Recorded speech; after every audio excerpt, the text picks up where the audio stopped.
de bir tane Roblox videosu çektim. Roblox videosu çektim.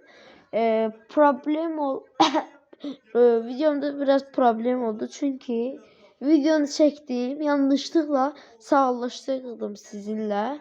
Yanlışlıkla video kaydı silindi. Bilmem, video kaydı söndürdüm, kasılıp gelecektim. Kasılaydın video açmayı istedim kaydını. Onda da sərfən video kaydı gitti. Yani ama Rubik Kub videosu çektim, attım. Biraz düşecekti. Bağışlayın, üzerine sayın. Video yarı oldu ama kaşan idi.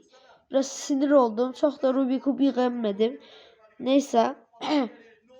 Sağ olun, var olun. Üzerine sayın üstelik.